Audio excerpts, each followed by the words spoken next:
Mois de mars, Mama Tala Soki Olingi ko changer vie.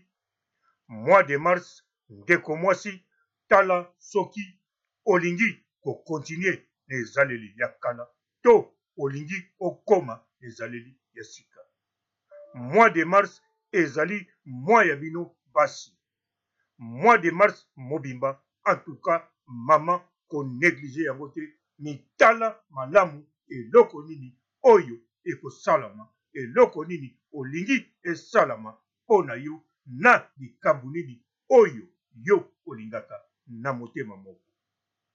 Mbote bapapa bamama bandeko, mbote barando na barandonete, mbote bato oyo balingaka rando na ba oyo balingaka rando te, mbote ba jeune garçon na ba jeune fille, mbote bana mike na ba bebe, mbote ba Sainte Anoirite, Sainte Thérèse, Sainte Ingrid Kabongo. Bandeko ndeko mwasi, mois de mars ezali ya bino. Kovanda le premier ti le 31. Donc oza na temps ya ko raisonner soki olingi ko changer mobali ya sika to olingi ko continuer na mobali ozalaka na ye.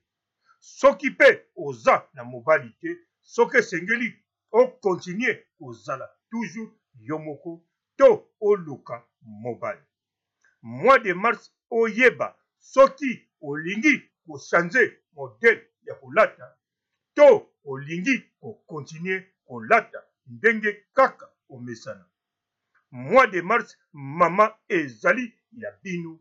Mois de mars ndeko mwasi ezali ya bino. Pote bosala kaka feti te, pote bokende kaka église te, kasi mois de mars ezali mpona makambo ebele. Mama, mois de mars ezali 31 jours. Vanda kanisa malamu, surtout likambo etali bolingo. Bozela te mitu échauffé na mois de juillet, mois d'août, pote oya kozwa ba décision na décembre. Mais banda ko réfléchir na mars olingi nini? Olingi obota to olingi obota na ote. Olingi réellement obala to olingi kobala kaka po baloba. Olingi vraiment o continuer na mobali oza na ye ya kitoko ya boga to ya dikoshe mulai ya mabe to dikoshe mokuse. Yo mutu okodeside ndenge omoni mpona veni na yo. Mais mama ndeko mwasi zwa décision sikoyo na mois de mars.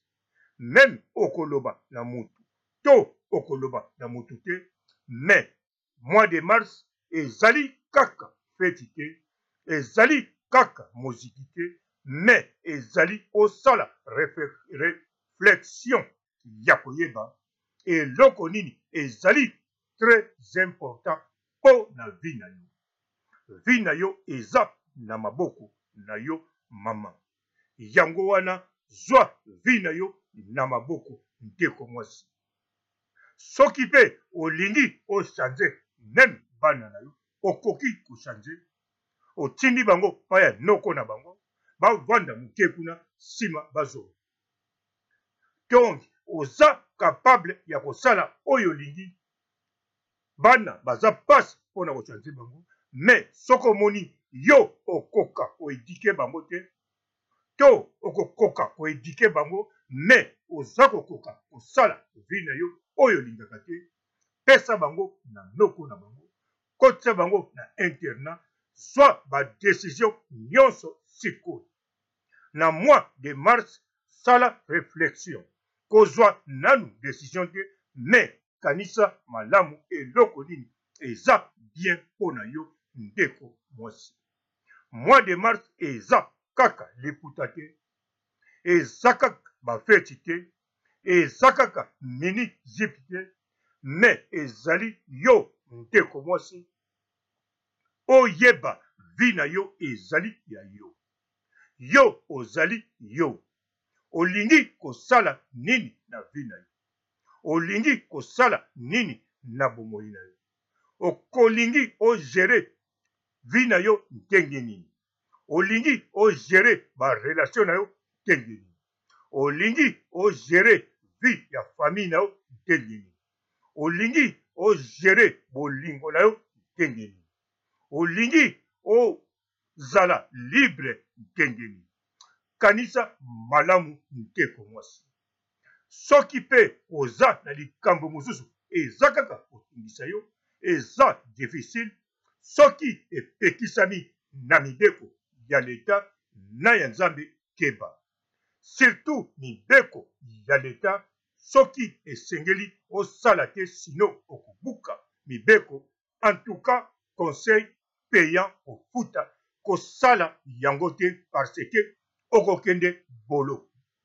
Oyo ezali mibeko ya nzambe na kokonseye yo mpe kosala te, me soki omoni ovandaka na mokili oyo olingi osala, osali mpo wana kolo kaka mutu ayebi.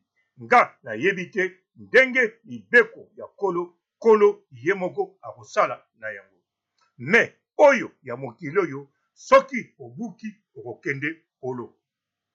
Me soki na likambo ya bolingo mutu oyo yo sepelaka aza na sheri na ye, ozwaka mutu mosusu te, oza kaka libre, mutu yango yo osali inane kaka olotaka ye, en tout cas luka moyen oyebisa mutu wana.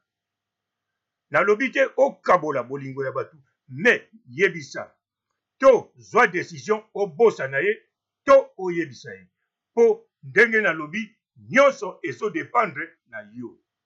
Sala oyo motema na yo ezali bien mpo na yo, sanke obuka mibeko ya mokili.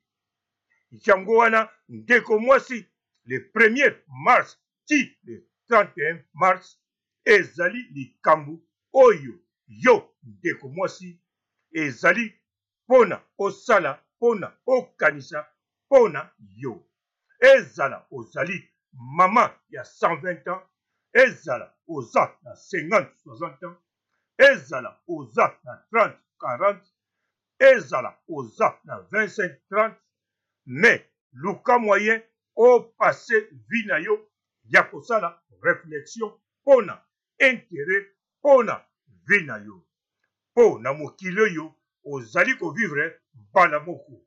Nayebi te soki okufi ntango okolamuka okobotama lisusu, soki okobotama ndenge moko, me tour oyo yo eza tour na yo.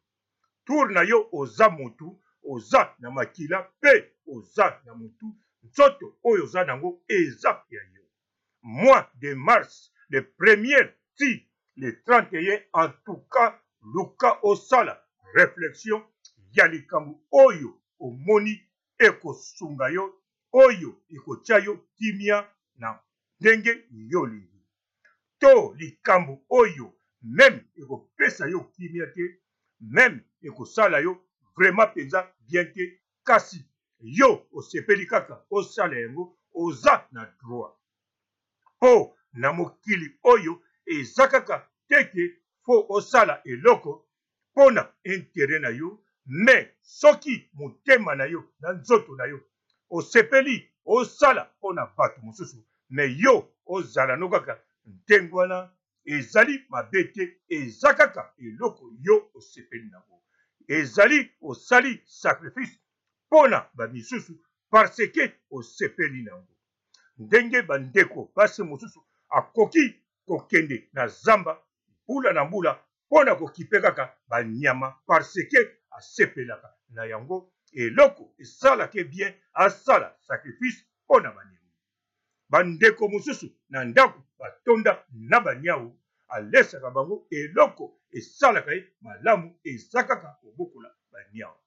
Yango wana ndeko mwasi vi na yo zwa yango na maboko. Bandeko basi mosusu eloko esalaka bango bien semaine nyonso kobanda de première, non kobanda lundi ti dimanche, asangisaka kaka nzoto, sauf soki aza na période, même kutu na période akokosala wana eza kaka vi na ye. Soki ozabongo yomoko zwavi na yo na maboko. Ezate ozobuka mibeko ya leta na se me ozobuka ya mkolo. Me ezali vi na yo. Soki okobima na 1300 mibali obuki na yo mibeko ya leta te ezali vi na yo. Soki osepelaka nango en tout cas sala oyo yo osepelaka na yango. Mois de mars ezali pona o raisonner o bosana te batu te o bosana mukili tozalaka te me oyeba ke yo oza yo. Tango obotama yo moko. Tango okokufa pe yo moko. Oyo ekoyela yo ezakaka ya yo. Yango wana ndeko mwasi mois de mars talisa malamu. Na sukisi awa. Ciao. Bonjour fidèles internautes de www.elengiakomba TV. Bonjour, bonsoir, balandi nyonso ya Elengi ya Komba. Congolaise TV. Bon, t'es belé partout dans le monde, partout où vous êtes, partout où vous êtes, Elengi ya Komba TV, vraiment. Bonjour, bonsoir, Naba abonné, bafa nyonso ya Elengi ya Komba Congolais TV. Bonjour à mon boss, on a appelé ça vraiment un pandi. Bonjour à mon boss, JP Kiama. Je salue mon boss Balobi, boss des boss Babi, JP Kiama. Bonjour, Naba Elengi ya Komba Congolais TV, vraiment.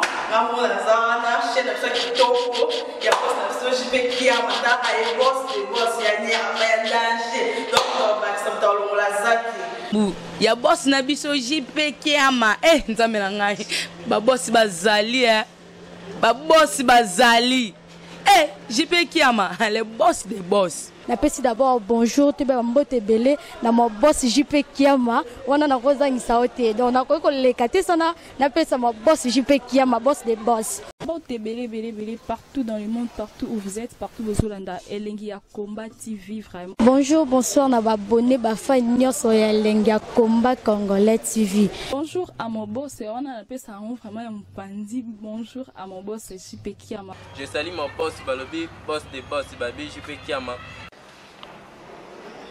Bonjour, Naba Elengi ya Komba Congolais TV, vraiment.